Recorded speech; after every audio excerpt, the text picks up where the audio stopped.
Perkenalkan, kami dari kelompok 5 akan memaparkan materi tentang peran hakim dalam mewujudkan keadilan dan kedamaian. Sebelumnya, perkenalkan, nama saya Saulia. Saya Abdul Halik. Saya Deswinarti. Saya Sri Nur. Saya Rosvina. Saya Semuruni.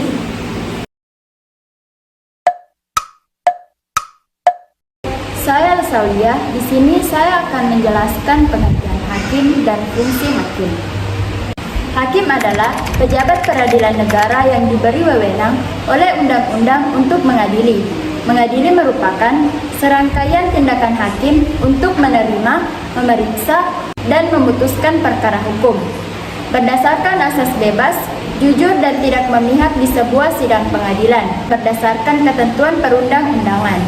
Adapun fungsi hakim yaitu melakukan tugas-tugas pengawasan sebagai pengawasan bidang dengan memberi petunjuk dan bimbingan yang diperlukan bagi para pejabat struktural maupun fungsional. Artian, fungsi hakim ialah menegakkan kebenaran sesungguhnya dari apa yang dikemukakan dan dituntut oleh para pihak tanpa melebihi atau menguranginya, terutama yang berkaitan dengan perkara perdata. Sedangkan dalam perkara pidana, mencari kebenaran sesungguhnya secara mutlak tidak terbatas pada apa yang telah dilakukan oleh terdakwa, melainkan dari itu harus diselidiki dari latar belakang perbuatan terdakwa.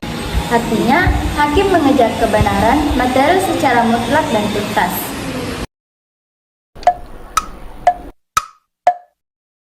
Saya sebelum ini akan menjelaskan materi tentang tugas dan wewenang hakim.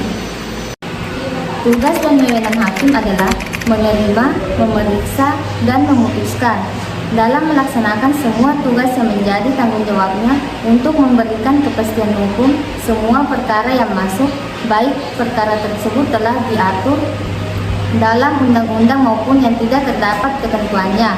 Sini terlihat dalam menjalankan tanggung jawabnya, hakim harus bersifat objektif karena merupakan fungsionaris yang ditunjuk undang-undang untuk memeriksa dan mengadili perkara dengan penilaian yang objektif pula karena harus berdiri di atas kedua belah pihak yang berperkara dan tidak boleh memihak salah satu pihak. Saya Abdul Halik akan menjelaskan syarat-syarat untuk menjadi hakim. Syarat-syarat untuk menjadi hakim sebagaimana diatur dalam pasal 14 Undang-Undang Republik Indonesia Nomor 49 Tahun 2009 tentang perubahan atas Undang-Undang Nomor 2 Tahun 1986 tentang Peradilan Umum. Berikut ini syarat-syarat untuk dapat diangkat sebagai hakim pengadilan. 1. Warga negara Indonesia. 2. Bertakwa kepada Tuhan Yang Maha Esa. 3. Setia kepada Pancasila dan Undang-Undang Dasar Negara Republik Indonesia tahun 1945. 4. Sarjana hukum. 5. Lulus pendidikan hakim. 6. Mampu secara rohani dan jasmani untuk menjalankan tugas dan kewajiban. 7. Berwibawa, jujur, adil, dan berkelakuan tidak tercela. 8. Berusia paling rendah 25 tahun dan paling tinggi 40 tahun. 9. Tidak pernah dijatuhi pidana penjara karena melakukan kejahatan berdasarkan putusan pengadilan yang telah memperoleh kekuatan hukum tetap. Dan untuk diangkat menjadi hakim, ketua atau wakil ketua pengadilan negeri harus memiliki pengalaman paling singkat 7 tahun sebagai hakim pengadilan negeri. Perkenalkan, nama saya Rosvina. Saya akan menjelaskan materi tentang peran hakim dalam mewujudkan keadilan dan kedamaian.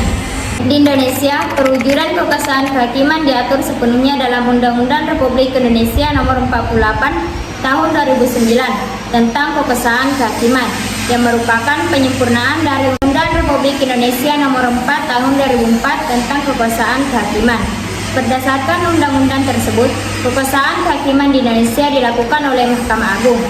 Badan peradilan yang berada di bawah Mahkamah Agung meliputi badan peradilan yang berada di lingkungan peradilan umum, peradilan agama, peradilan militer, dan peradilan tata usaha negara, serta oleh sebuah mahkamah konstitusi dan dibersihkan dari setiap intervensi baik dari lembaga legislatif, eksekutif maupun lembaga lainnya. Kekuasaan kehakiman yang diselenggarakan oleh lembaga-lembaga tersebut dilaksanakan oleh hakim.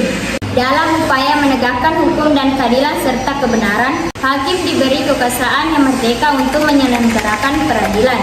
Dengan kata lain, hakim tidak boleh dipengaruhi oleh kekuasaan lain dalam memutuskan perkara.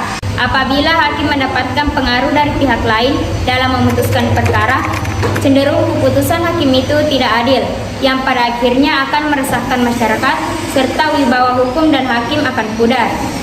Saya Deswinardi akan melanjutkan materi tentang peran hakim dalam mewujudkan peradilan dan kedamaian. Menurut Ketentuan Undang-Undang Republik Indonesia Nomor 48 Tahun 2009 tentang kekuasaan penanaman kesadaran kehakiman, hakim berdasarkan jenis lembaga peradilannya dapat diklasifikasikan menjadi 3 kelompok berikut. A.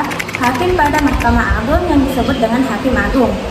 B. Hakim pada badan peradilan yang berada di bawah Mahkamah Agung, yaitu dalam lingkungan peradilan umum, lingkungan peradilan agama, lingkungan peradilan militer, lingkungan peradilan tata usaha negara, dan hakim pada pengadilan khusus yang berada dalam lingkungan peradilan tersebut. C. Hakim pada Mahkamah Konstitusi yang disebut dengan Hakim Konstitusi. Saya Sri Alfianur akan melanjutkan materi tentang peran hakim dalam mewujudkan keadilan dan kedamaian.